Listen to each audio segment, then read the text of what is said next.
Oubliez le volant à gauche ou à droite. Franchement, c'est une réflexion du siècle dernier.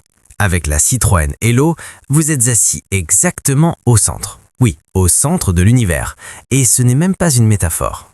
Bonjour à tous, bienvenue sur l'Essai Automobile France. Si vous aimez les essais automobiles avec un regard un peu piquant et beaucoup de caractère, pensez à vous abonner. La sensation est étrange. Ce n'est plus vraiment conduire, c'est piloter.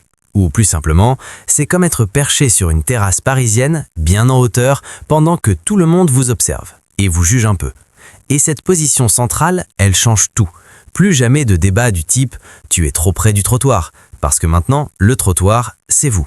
La vision panoramique à 180 degrés rend toute d'une clarté presque gênante. Un peu comme ce moment où quelqu'un analyse votre personnalité après un seul café. C'est fluide, c'est total, et ça vous donne cette impression délicieuse que si quelque chose ne fonctionne pas, ce n'est pas la voiture, c'est le monde qui n'est pas encore au niveau. Une voiture ou un objet sorti d'un dessin animé japonais. La Hello n'est pas une limousine faite pour parader sur les Champs-Élysées.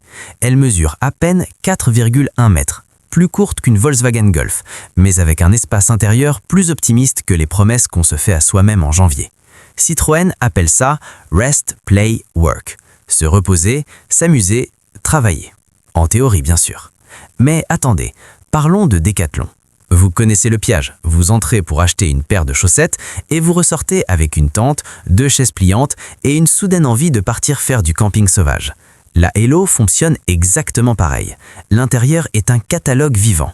Les sièges se démontent pour devenir du mobilier de pique-nique. Le coffre cache un matelas gonflable. Rien que ça. Bloqué sur le périphérique un vendredi soir, aucun souci. Vous allumez le projecteur intégré, vous baissez les stores et vous êtes au cinéma. Un cinéma privé, évidemment. Plus discret que certaines habitudes numériques à des heures très tardives. Une technologie qui parle, littéralement. Et parlons des pneus. Goodyear a conçu ici quelque chose d'assez brillant. D'habitude, un pneu ne communique qu'au moment où il explose, une forme de rupture assez définitive. Mais ici, non. Des LED sur les jantes. Vert, tout va bien. Rouge, il serait peut-être temps de réagir. C'est d'une simplicité presque vexante.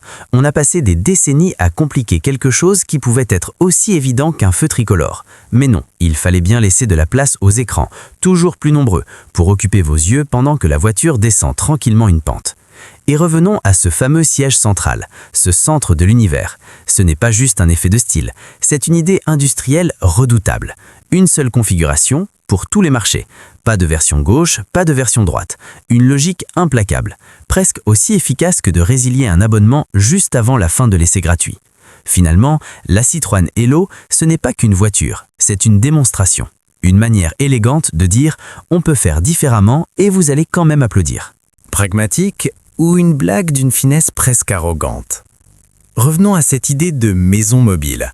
Cette voiture est composée à 30% de matériaux recyclés et elle est elle-même recyclable à 100%. Elle est tellement verte que si vous la garez à côté d'un arbre, l'arbre pourrait sérieusement remettre en question toute sa carrière. Mais le vrai coup de génie, ce sont ces petits virages dans le design. Vous voyez ce pare-brise panoramique à 180 degrés ?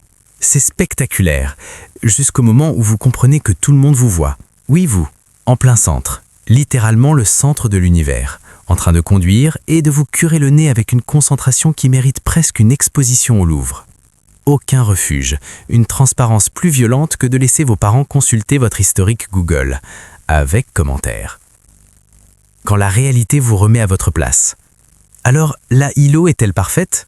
Bien sûr, à condition de vivre dans un monde où les routes sont lisses comme une table de bistrot parisien et où les gens sont aussi bienveillants qu'une publicité d'assurance un dimanche soir. Mais dans la vraie vie, être assis au centre, encore lui, signifie que pour attraper un ticket au péage, vous devrez vous étirer plus qu'un Parisien qui essaie de sauver une relation déjà morte depuis 3 mois. Sinon, il vous reste la pince télescopique et un peu de dignité en moins. Cela dit, il faut reconnaître une chose, Citroën a du cran. Pendant que certains constructeurs allemands, disons sans viser personne, BMW, Mercedes ou Audi, produisent des SUV qui se ressemblent comme des photocopies légèrement ratées, la Hello débarque comme un dalmatien au milieu d'un troupeau de moutons gris. Elle vous percute plus vite que le moment où vous réalisez que votre salaire a disparu après un week-end à Paris, et elle glisse avec plus de fluidité que votre prénom dans la mémoire de quelqu'un après un rendez-vous raté. Conclusion. Génie ou provocation ? La Citroën Hilo n'est pas une voiture pour aller de A à B, c'est une déclaration. Une déclaration qui dit « on peut faire quelque chose de complètement irrationnel et vous allez quand même applaudir ». Évidemment, la version de série perdra sans doute le projecteur ou les sièges de pique-nique, histoire de rester accessible à ceux qui paient encore leur smartphone en 24 mensualités. Mais l'essentiel est ailleurs. Un peu de rébellion, un peu de pragmatisme presque modeste, recyclé au lieu de faire semblant, et surtout cette position de conduite qui vous place au centre, toujours. Au fond, conduire la Hilo, c'est comme débarquer à un sommet à Paris, costume impeccable, mais avec un masque de poulet sur la tête. C'est absurde, légèrement gênant, mais absolument impossible à ignorer. Et ça, c'est du marketing de très haut niveau. Vous vous demandez encore pourquoi elle a gagné des prix ? C'est simple, c'est la seule voiture où vous pouvez conduire, dormir et travailler sans culpabiliser pour la planète.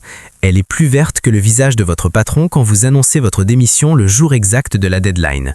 Citroën Hilo, un nom court, une vision longue et une position de conduite qui met littéralement tous les autres à côté de la plaque.